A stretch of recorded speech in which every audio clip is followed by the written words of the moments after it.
All right, hello everyone. So today I'm here with my very good friend, Sena. She's going to introduce herself now. I'm so excited for this conversation. Like, I live for such conversations.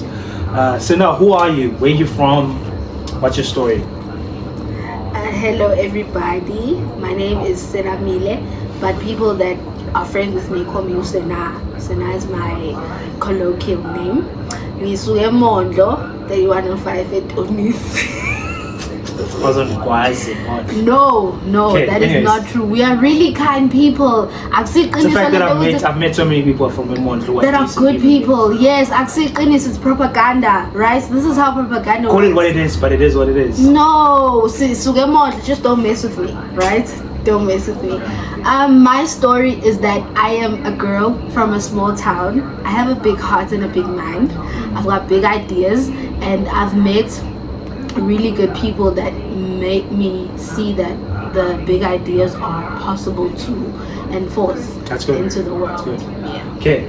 We will come back to that. We'll come back to that. You meeting people and the right people and forcing you to see the big world. Why am I so?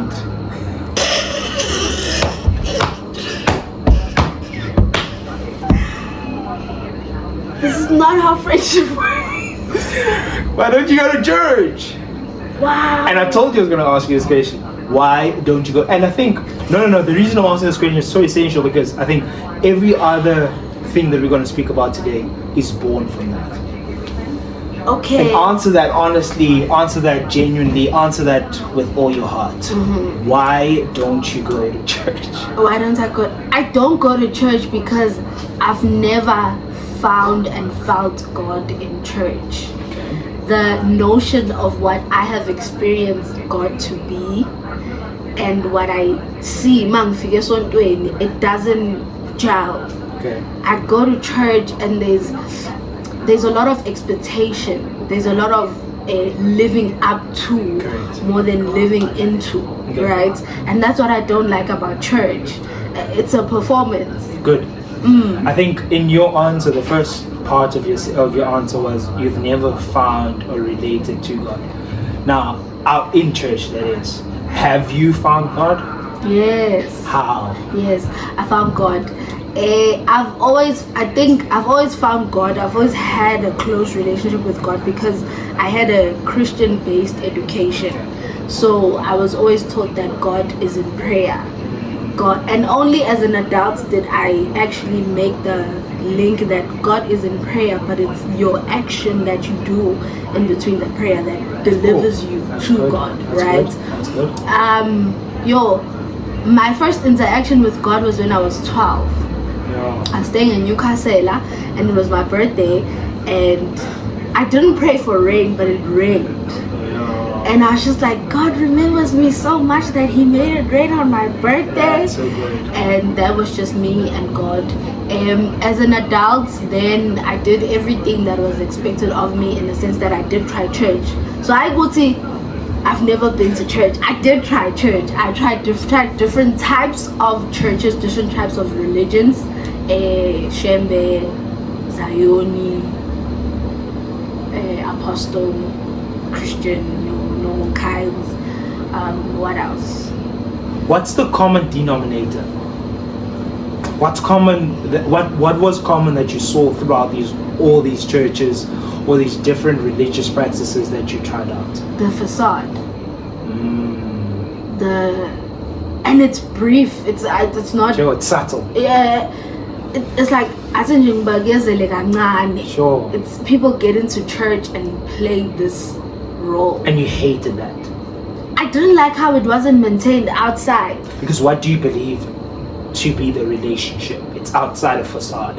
It's outside of acting out. God is everywhere. That's good. God is everywhere. God is everything. And the parts of ourselves that we don't think are godly, we should work towards it being godly. We should bring it to. That's what we should actually bring. I think what I've gotten right in my relationship with God is I've always thought that once you've started being spiraling in sin, that's when you should run away from God and be like, oh God, I can't come to you, I can't go to church because Basel team.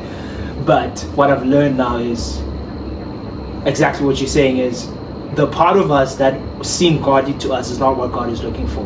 I think how God puts it in the scripture is a doctor doesn't come to heal people who are already fine. God comes to heal the sick. He comes to be of service to the people who need a doctor. And so we should bring the parts of us that are sinful and parts of us that needs to be glorified according to God, i.e. what we think is correct, or what we think, this is what God would accept. Can I ask you questions? Correct. Have you been able to bring those parts of yourself to It's God? difficult.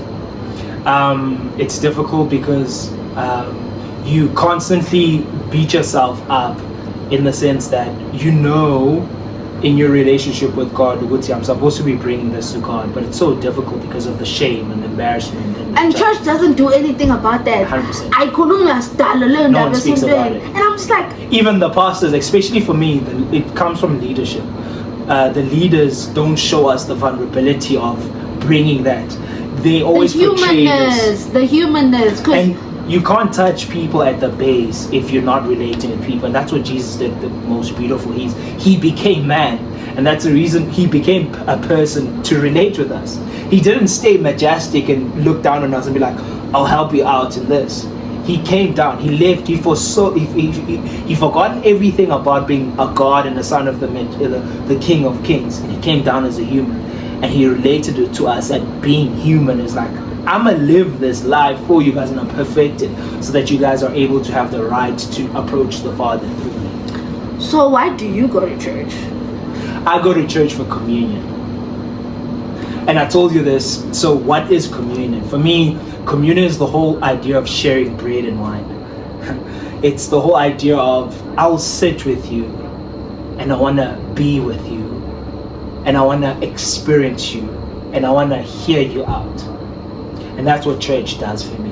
What church does for me is, and I know you hate the whole idea of Shumaina. That's one of the things you say. You say what you hate about church is why are you preaching? Why are you preaching? Why are you You're supposed to be sharing. Mm. But that comes with the whole structure of the world. And I think I got this right after I dropped out of university. You can't break structures that have stood for ages. Who are you? Who do you think you are? God. No, but who do you Yes! think? No, 100%, I agree with that. But who do you think you are for you to break down structures that have been? You can come and now create your own thing when stuff have stood. Like church has been church through ages. Here you are now. You're thinking you can break that down. Now you're thinking you can come and turn that around when you haven't fully lived that out and seen how you can change that, because that's what Jesus did. He said, I haven't come to break your laws. I haven't come to change them, but I've come to fulfill them. And that's what we should do in every area of our lives that we've been blessed and been put in, is we shouldn't come to change people's ideas. We shouldn't come to change people's thoughts. We should come and fulfill. We should come and say, listen, I've tried this out. Now, here's a different alternative. Here's something else that could work for you. If I'm making sense. Do you believe that every day is a new day? 100%. Or do you believe that every day is a continuation of yesterday? I believe every day is a new day. And the reason I believe every day is a new day is called the whole idea of Israel and the manna and God giving them a new manna every day. And you can't store that for the next day. You couldn't keep manna for the next day and be like, I'm a hoard that. And Jesus wanted us to use that for that day. And that's why the whole God's prayer is like, give us this day our daily bread. So if it's every like day it's a is a new continuation of going back to God on every day, repenting every day, being reborn again every day. If every day is a new day, that's change. 100%, that's what we're called to. We're called to be The being church new doesn't preach creation. us to change. It doesn't encourage change. But that doesn't mean the So church do you is right. get why I don't go to church? 100% I do. 100% I do. I have a friend, my friend of mine, Keelan. He's an atheist, and Shut up. and I think what I've gotten wrong in my relationship with him at the past, which I think I can recorrect now, is in the past I've tried to call them back in. And that's what you do with most people who don't have the same That's the religious church thing to perspective. It's the church thing to do. You want to bring them in. You want to not resurrect. You want to reconcile them. But that's wrong. Okay, the reason I'm referencing Killen is the chat that we had is his